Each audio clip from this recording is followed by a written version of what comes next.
This is Yerushalmi Kilayim in the article Ozhar edition. We're in Daf Zayin Amud Aleph at the Mishnah Halacha Dalet, and in the Vilna edition we are on Daf Tes Amud Aleph at the Mishnah Halacha Dalet. And now begins the tricky part of Kilayim with lots of scenarios and diagrams. You want to make your field with rows of each and every different type of species. Shammai says, what's the gap you have to have between the different rows? You have to have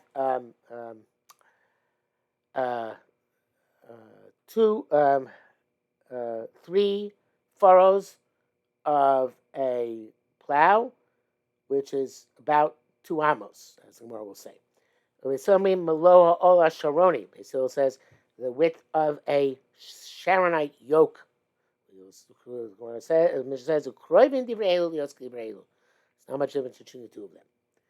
It says Gemara, the said name Rabbi Chia the Great, Oshtamos. You do 2 amos and 2 amos, and you 2 amos and 2 amos, and then you can, once you have that 2 amos and 2 amos, you can make it more and more narrow. The article has a picture here.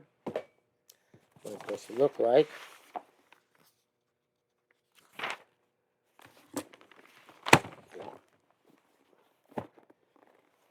This picture over here, right? Once you have 2 by 2, you can narrow it after that.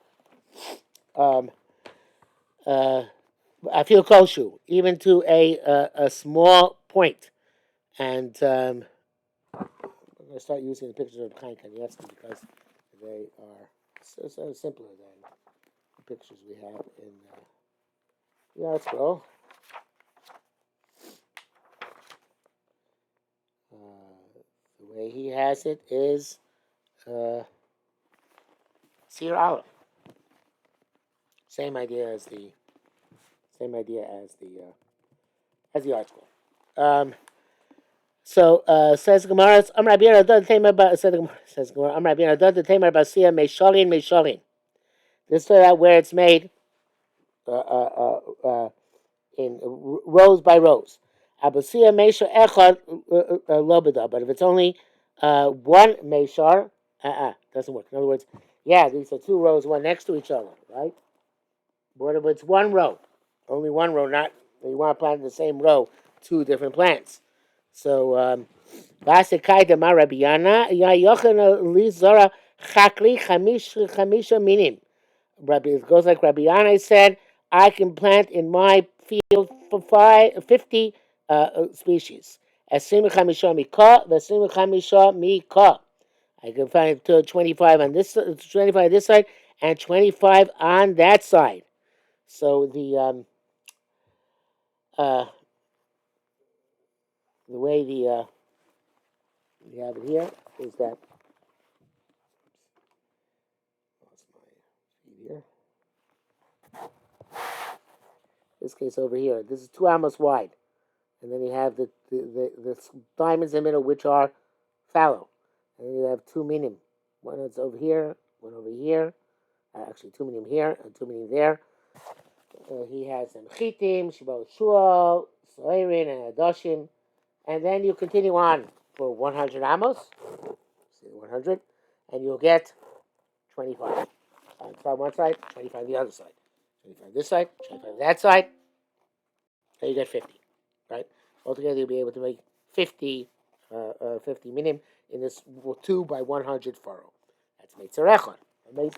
Mishor Echad. Says the Gemara, Apishtei Sados Kain.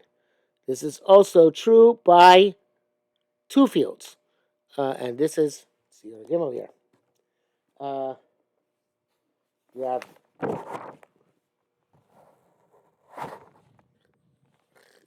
chitim seorim, chitim seorim. So you have chitim seorim, and between the 2 amos in the middle, between the two small strips. So there's a bit of a tricky scenario here. The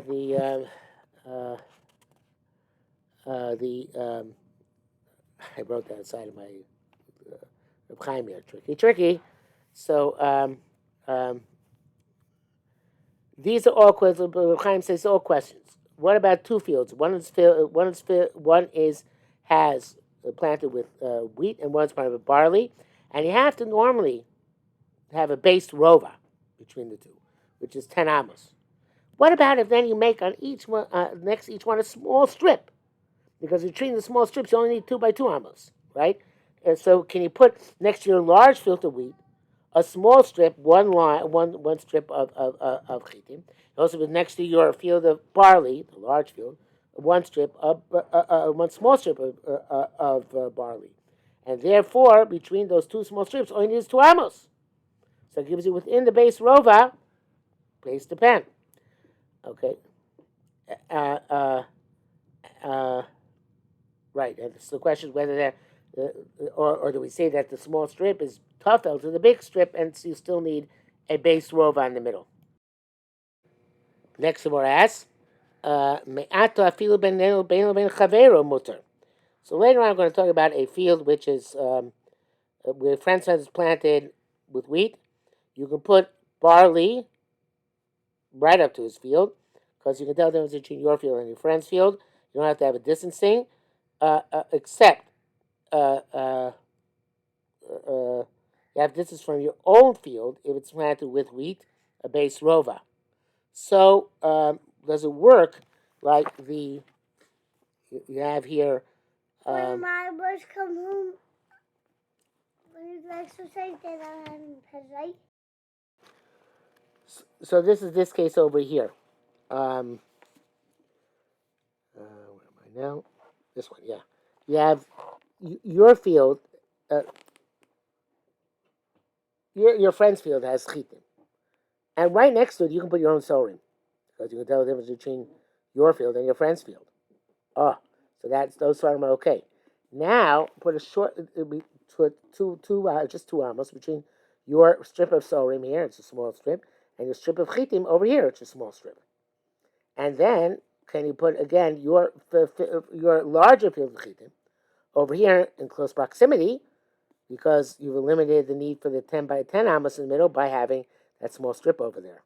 And therefore you only need 2 amos there, and then you have this small strip, and then I guess 2 amos over here, and then your large field. Can you do that? Then we have the next scenario. Apuchurva cane. What about an uchurva? What's the status in uchurva?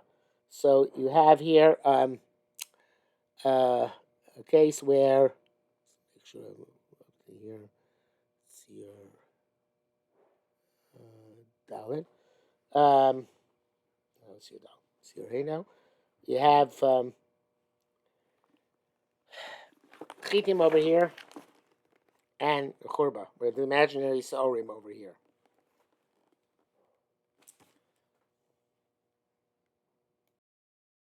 And as the word goes on to say, the oyeva, there's all continuation. Oyeva kai the amresh lag shem chizkiah.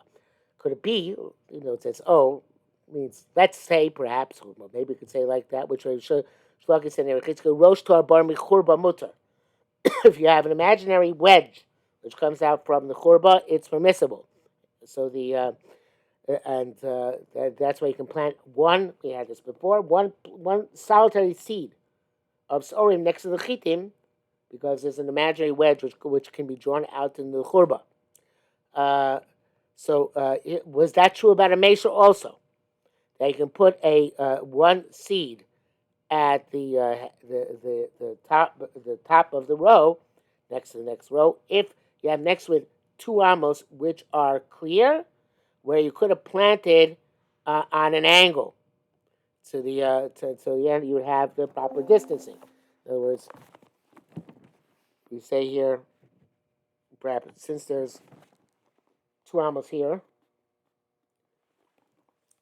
and it goes into then you 2 amos here, right between, and then you have the angle, which it starts up being 2 amos and it ends up with an angle.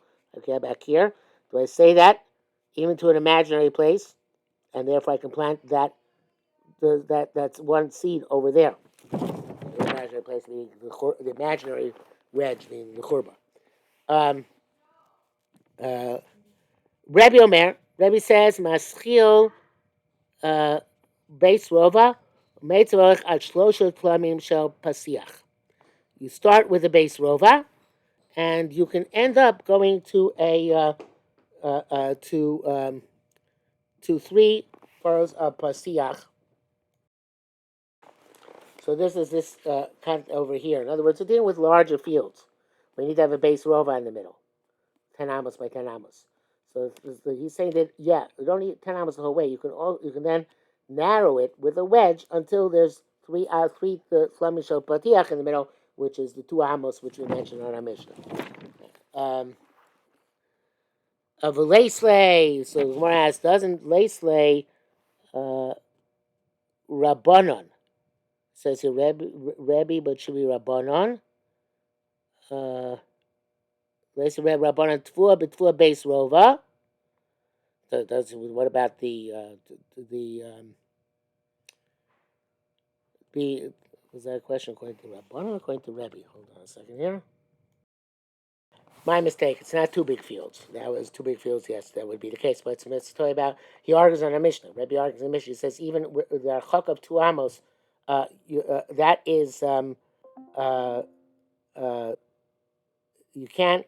He's saying you can't put a rosh Torah. You can't plant at an angle next to your friend's field, like we said earlier in the Masechta. No, you need a distance of 2 amos, even at the end. So you can make a wedge, but the wedge can come within 2 amos, but not for close than 2 amos.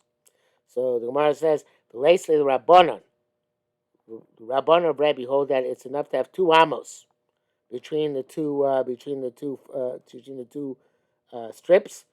That to a base rova, that you have to have a base rova between 2 types of grain. Says the Gemara, time of Bimruba. Yeah, that's true when you have a entire square, large area. By Kamamesha, we're talking about a single strip, and therefore we don't need the same distancing. Ask the Gemara, now the Rebbe Mishor. Doesn't Rebbe hold the Mishor, that gets narrower and narrower? But you don't sof Mishor the Rebbe, Tkilas Mishor Rabbanon. The end of a Mishor, according to Rebbe, which is 2 amos, is the beginning of a Mishor, according to Rabbanon, holding go from 2 amos to 0. That was the end of Tes Zayin and Beis. The Sukkah continues on Yud Zayin and Aleph, but we'll stop here for today.